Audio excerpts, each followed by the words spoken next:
Olá, amigo internauta, seja bem-vindo aqui ao programa Consciência Próspera. Hoje, ao vivo, já estou aqui de volta ao Brasil e é um prazer imenso estar aqui com você, apresentando esse programa de todas as terças-feiras, das 21 às 22 horas, falando sobre essa nova consciência, uma consciência próspera, onde a gente interliga tanto o conhecimento intelectual, quanto as emoções, quanto a espiritualidade, quanto o físico-financeiro, sempre trazendo convidados, pessoas que possam estar falando um pouco sobre como que eles alcançaram sucesso na vida, como que eles conseguiram se realizar na vida, como é que eles conseguem viver como a arte, como a dança, como uma música, como uma sensação mais prazerosa na vida.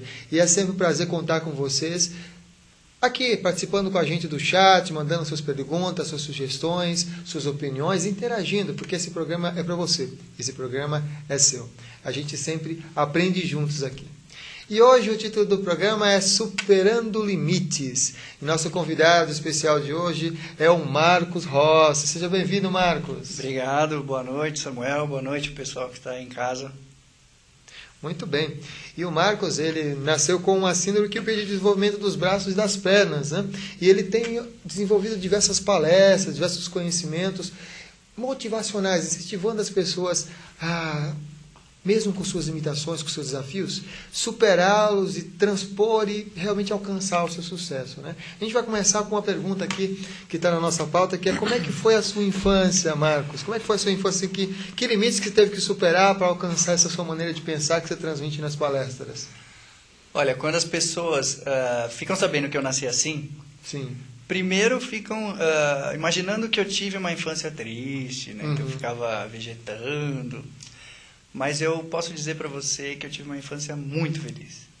E normal. Porque eu sempre fiz aquilo que me deixava feliz. E essa é a grande sacada da vida. Quando a gente faz aquilo que a gente gosta, os problemas, as dificuldades acabam sendo minimizadas, né? É claro que eu tinha que respeitar as minhas limitações, mas desde criança, por exemplo, eu gostava muito de brincar de esconde-esconde, de pega-pega. Eu jogava bola. Olha só. Eu jogava futebol. E fazia até gol. Fazia gol. Como um bom brasileiro. Todo mundo deve estar imaginando como, sim, né? Eu tinha umas muletas que eram da minha altura. E eu colocava nos braços, colocava a muletinha para frente, dobrava o abdômen e corria o campo todo sem a menor dificuldade. Eram os recursos que eu tinha. Nossa, que bacana. Costumo dizer que a gente, para resolver os nossos problemas, as nossas dificuldades, a gente tem que procurar os recursos à nossa volta. Sempre a solução está da maneira mais simples e à nossa volta. A gente que não vê, né? É verdade, né? E nesse sentido que você está comentando, né? O que é que representa o sucesso para você? Sucesso, né? Sucesso é um assunto que é muito subjetivo, né? Tem gente que acha que é ter dinheiro. Eu acredito que o sucesso ele está relacionado a você alcançar a felicidade. Eu me considero uma pessoa de sucesso, porque eu sou feliz com a vida que eu tenho, com as coisas que eu faço. E esse é o grande... O sucesso é isso, é você alcançar a sua felicidade. Muito bem. E o Marcos, ele é bacharel em Direito, né? Você se formou em bacharel em Direito em escolas normais? Sempre. Sempre em escolas normais? Sempre em escolas normais. Apesar da dificuldade em aceitação, a gente foi rejeitado em diversas escolas. Mas no dia a dia, as escolas que me aceitavam, né? No dia a dia, com a convivência, né? Os paradigmas, os preconceitos, eles vão sendo quebrados, né? E como bagunça eu também fazia, entendi, eles também me botavam para fora da classe, como qualquer outro aluno bagunceiro. E nessa sua formação de bacharel em advocacia, em direito, né? Bacharel em direito, o que fez você escolher essa formação? Eu sempre fui um cara muito justo, né? Então eu sempre lutei pelos meus direitos e eu falei, puxa vida, eu vou fazer a advocacia, aquela coisa de querer defender a categoria, né, os deficientes, e pô, você anda na rua, não tem acesso, coisas do gênero. Mas acabei não seguindo, de fato, tribunais, essas coisas, né?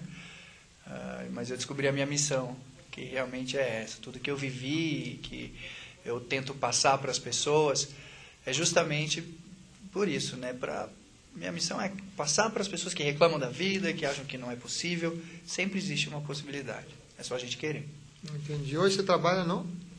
Eu trabalho num banco. Hoje, num dos maiores bancos aí do nosso país. Atualmente, eu trabalho na área de gestão de patrimônio.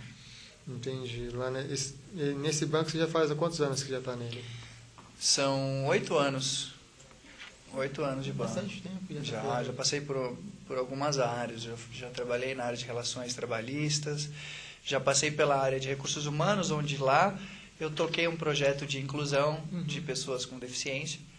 Então eu era eu estava do outro lado da mesa, né? Entrevistando o pessoal que ia entrar, foi muito legal. E participando também dessa frente de sensibilização. Porque às vezes você, no RH, aprova um candidato. Sim. E chega na próxima entrevista com o gestor que ele vai trabalhar e é barrado. E por motivos, às vezes, bobos. Por exemplo, já aconteceu de falarem: ele não tem um dedo na mão e minha área digita muito. E aí, nessas horas, é muito bom porque você trabalha em um banco muito grande. Então, às vezes, as pessoas não conhecem, só por e-mail, né? E eu marcava uma reunião. E aí, o gestor ia me explicar por quê que ele não tinha um dedo e não podia digitar. Porque eu... Sem nenhum. Eu digito igualzinho. Então foi muito bacana. Poxa, que bacana, hein? Legal. E as pessoas também vão ter uma curiosidade, né? Como é que, por exemplo, você na adolescência, ou quando alcançou a maioridade, como é que foi o seu contato? Como é que foi o seu primeiro trabalho? O que é que você fez? Conta a história pra gente. Olha, com 17 anos de idade, eu não queria mais ficar pedindo dinheiro para minha mãe, para conseguir comprar as minhas coisinhas. E nessa época, eu tive uma ideia. Eu falei, bom, emprego não tá fácil, né? E imagina para alguém com 17 anos e com uma deficiência física como a minha, que é leve. Leve. Falei, puxa, eu vou ter que resolver com os recursos à minha volta. Então, nessa época, a minha mãe, ela sempre teve uma veia artística muito forte. Em momentos ela pintava quadros maravilhosos, outros ela fazia vasos de porcelana. E nessa época ela fazia velinhas perfumadas. Falei, puxa vida, eu vou ajudar minha mãe. Ela sempre fez para ela, nunca em vender. Ela é decoradora, uma ótima decoradora, por sinal. E sempre teve essa ideia de querer colocar coisas e tudo mais. Falei, poxa, vamos lá, eu vou vender as velinhas da minha mãe. Peguei uma tábua que tinha lá na despensa, pedi para a moça que trabalhava em casa, colocamos aqui, amarramos direitinho, pus umas 5 velinhas e saí. Saí em direção à Avenida Paulista e fiquei lá por umas 2, 3 horas. E vendi tudo. Falei, nossa, que legal esse negócio de trabalhar, né? Cheguei em casa, mãe, a senhora vai ficar famosa, sua arte vai ser conhecida para o mundo. Ela olhou para mim assim, né? O que você está aqui falando, garoto? Falei, sabe aquelas velas que estavam lá no hall? Então, eu vendi. Ah, você vendeu? Deixa eu ver se eu entendi direito, ela me disse. Eu fiz a vela. Eu botei a mão de obra, né, e meu dinheiro no material. Logo, o dinheiro da vela é meu. Passa pra cá. Eu falei, não, fiquei muito triste. Mas hoje eu entendo essa posição dela. Porque ela queria... né, o que ela falou pra mim? Não, aí ela falou assim, ó, vamos fazer uma coisa. Eu vou te dar 10% do valor de cada vela, tá bom? Bom, 10% de uma vela eu ia ter que vender 1.500.000 velas para conseguir comprar uma cadeira, por exemplo. Tudo bem, mas com isso ela me ensinou a poupar. Né? Eu fui juntando de pouquinho em pouquinho. Aí eu descobri a 25 de março. Você descobriu a 25? Descobri a 25 de março, mudei de ramo, passei a vender. Virou camelô. E assim comecei a vender. Mas até o 2º ano eu ajudei ela a pagar a faculdade com isso. Porque foi um grande impulso na minha carreira. Depois eu fui trabalhar na Comissão Permanente de Acessibilidade da Prefeitura. E mais tarde vinha trabalhar no banco, onde estou até hoje. Entendi.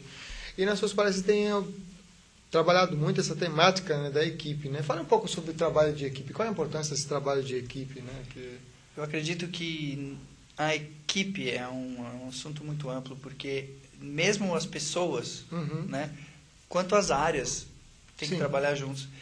Num banco como o que eu trabalho, que é um gigante, uma área depende da outra para fazer tudo acontecer.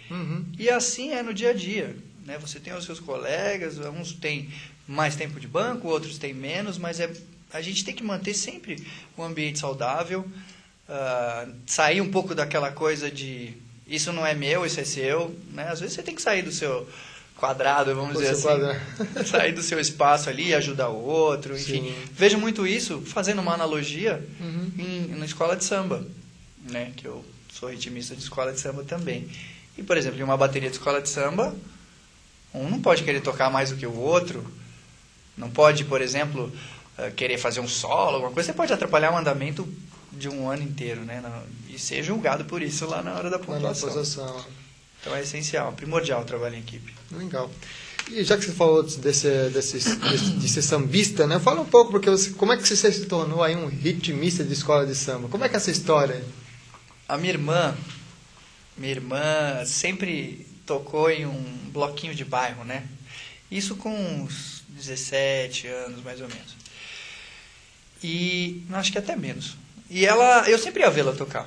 Um dia eu fui vê-la, era o último ensaio antes do desfile na avenida, e ao meu lado, no chão, tinha um instrumento conhecido como ganzá, ou chocalho, um pedaço de madeira, assim, com várias argolinhas metálicas. E ela tocava isso, inclusive. A bateria estava tocando lá, e o instrumento ali no chão, eu pedi para que minha mãe pegasse o instrumento e me desse. Ela, sem perguntar, como é que você vai segurar? O que você vai querer com isso? Não, ela pegou e me deu. E eu meio desengonçado, segurei aquilo, comecei a chacoalhar e saiu um som. Falei, puxa, que legal! E nesse momento, o mestre de bateria, porque para você entrar numa bateria, você tem que passar pela anuência do mestre, né? Ele viu e veio conversar comigo. Falou, você toca? Eu falei, não, eu peguei aqui, né? Tava no chão, desculpa. Ele falou, não, tudo bem, toca de novo. E eu toquei.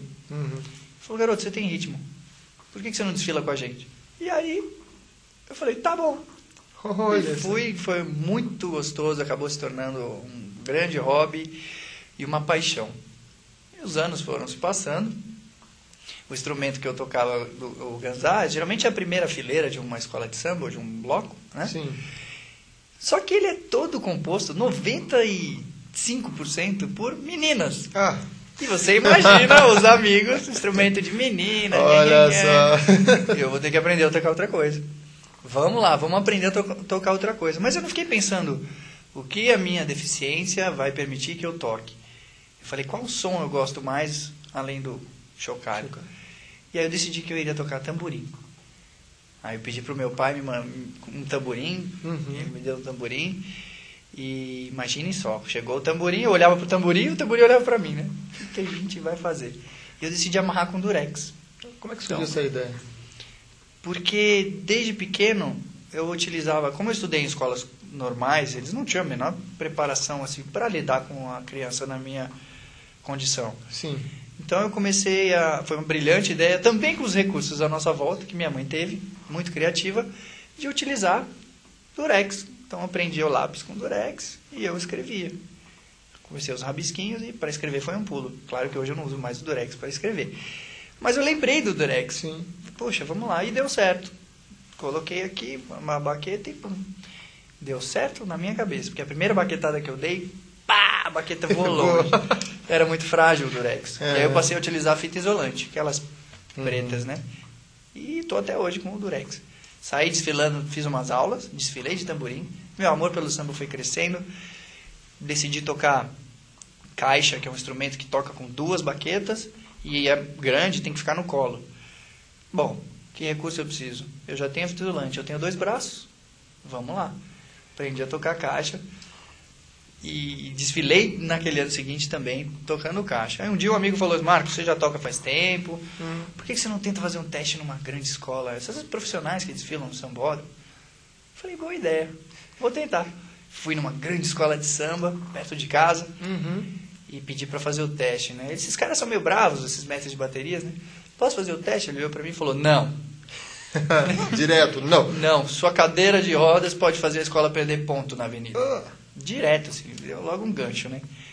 Puxa vida, eu fiquei muito triste. Sim. Mas a minha meta era não parar mais de tocar. E eu fui para outra escola.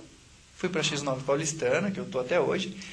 Hoje eu toco a maioria dos instrumentos de uma escola de samba e ajudo o pessoal lá nas aulinhas de percussão, o pessoal que está começando. Olha só que coisa bacana, hein? É um hobby muito gostoso. Que legal. E quando é que você começou a ministrar essas palestras motivacionais? Desde pequeno, sempre falaram que eu era um exemplo, que eu tinha que passar isso para frente, né? Quando você é pequeno, entra por um ouvido, sai pelo outro, você, né? Sim. Mas chegou um dia que caiu essa ficha para mim. O que aconteceu? Eu tinha feito uma matéria para uma revista do banco, uma revista interna de funcionários. E um belo dia, eu estava almoçando, eles têm um refeitório grande lá, e um funcionário chegou e pediu se poderia se sentar junto a mim.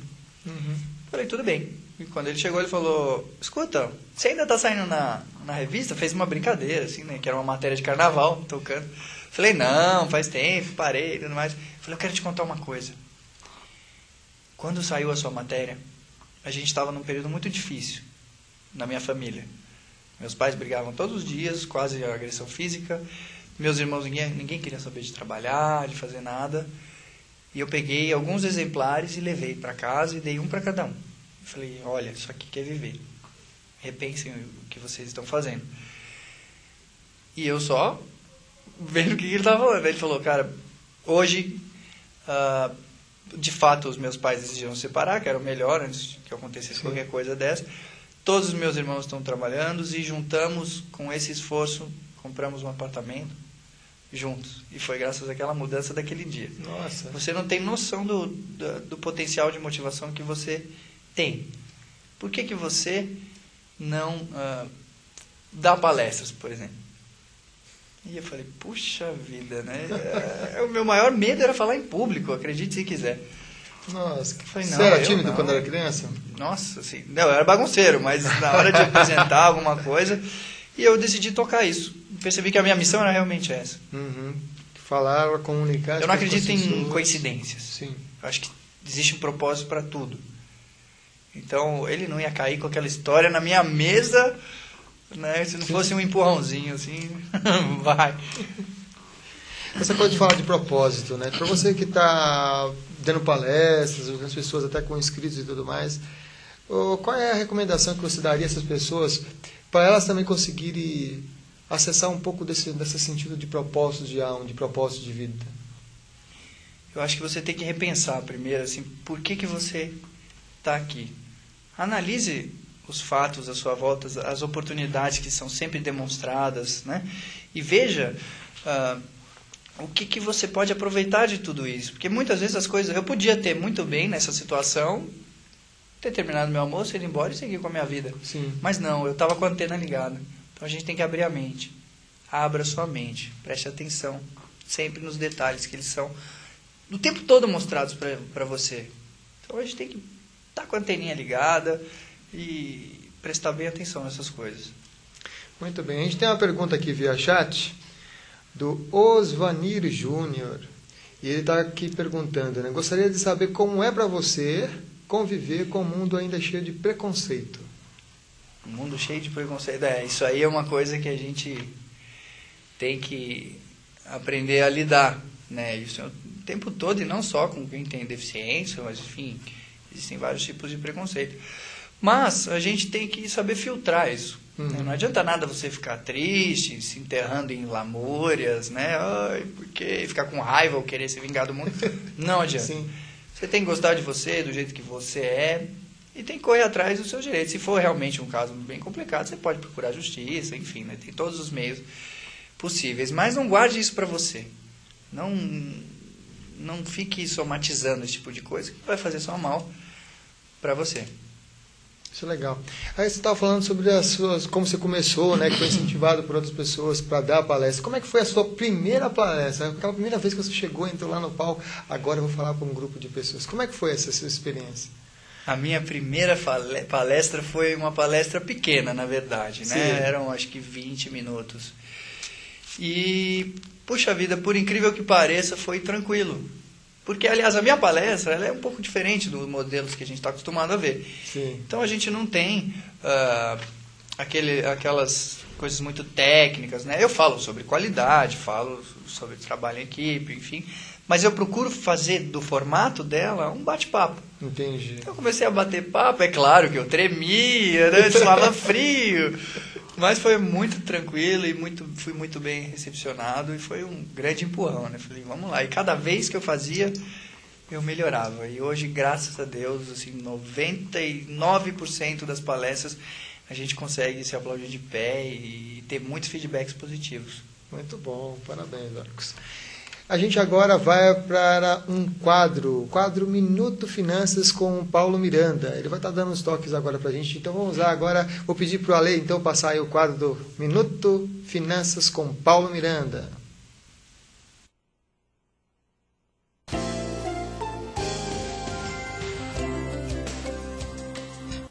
Olá Samuel, olá amigo internauta. Hoje nós vamos falar sobre tempo e dinheiro. Tempo e dinheiro, aliás, se a gente olhar, né, existe um provérbio antigo que já dizia tempo é dinheiro. Quem falava isso estava totalmente certo, né? E nós vamos falar um pouquinho sobre esse assunto. Tempo e dinheiro são coisas muito relacionadas entre si. Você quando está com um problema financeiro, você precisa usar o tempo muito a seu favor. Por quê? Porque a demora para atacar esse problema de frente só vai piorar a situação. É percebível, né? Você sempre olha pessoas e situações acontecendo por aí de endividamentos crescentes. E se eu deixo hoje já está ruim, daqui a um mês vai estar pior, daqui a 6 meses muito pior. Ou seja, o fator tempo afeta as suas finanças de uma forma muito voraz.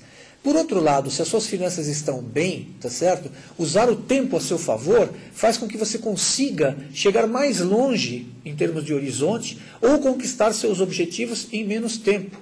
O que eu quero dizer é que tempo e dinheiro estão sempre muito ligados e a gente precisa usar isso sempre a nosso favor. Então, se a nossa situação está ruim, nós temos um ótimo motivo, um enorme motivo para atacar essa situação o mais cedo possível. Se a nossa situação está boa, nós precisamos aproveitar esse tempo de modo a conseguir ou conquistar os objetivos em um prazo mais curto ou então obter um objetivo maior, chegar mais longe, ok? Mas o que a gente tem que ter sempre em mente é use o tempo a seu favor, né? Quando a gente fala de quanto mais cedo melhor, veja só, uma pessoa que comece a pensar em aposentadoria aos 20 anos de idade, ela consegue construir um grande patrimônio que ela vai ter aos 40, 45, 50 anos. Pensar em se aposentar aos 60, começando a pensar no assunto aos 55, requer um esforço tremendo e normalmente você não vai conseguir atingir esse objetivo dentro do tempo previsto. Okay? Mas quando você pega e começa a ter uma visão de longo prazo, ou seja, você deixa o tempo capitalizar na forma de crescimento de patrimônio, você está fazendo com que esse fator tempo trabalhe a seu favor e não contra você. Então, tanto em termos de utilização dos seus recursos, quanto em termos de aprendizado, quanto mais cedo você conhecer esse assunto, quanto mais cedo você dominar essas coisas, maior vai ser a sua chance de sucesso. Se você quiser conhecer mais sobre os nossos treinamentos, acesse o nosso site www.mirandainavarro.com.br. Eu fico por aqui, um grande abraço, é com você, Samuel. Obrigado, Paulo, sempre trazendo informações, aí, sempre dando toques importantíssimos sobre finanças pessoais e sobre finanças de como administrar, né, o nosso dinheiro, a energia do dinheiro, esse contato espiritual, né? E aí o contato espiritual por detrás do dinheiro, que é uma coisa que a gente acaba esquecendo, né? Que é a energia do dinheiro que ela transmite. O que ela transmite nessas nossas relações no nosso cotidiano? Porque a gente fala assim, não, dinheiro é uma coisa material, é uma coisa mundana. Ela é uma coisa espiritual também porque tem uma conexão energética aí que faz com que relembre aquelas coisas antigas que é a troca. Tudo que você vai fazer tem uma troca. E o dinheiro é um símbolo dessa troca. E é sempre bom a gente ouvir, então, as palavras do nosso consultor, o Paulo Miranda, falando sobre dinheiro, e nesse programa de hoje sobre tempo e dinheiro. A gente vai ir para um rápido intervalo, e daqui a pouco a gente está de volta aqui com o nosso convidado especial de hoje, que é o Marcos Rossi. Vamos lá para um rápido intervalo e já voltamos.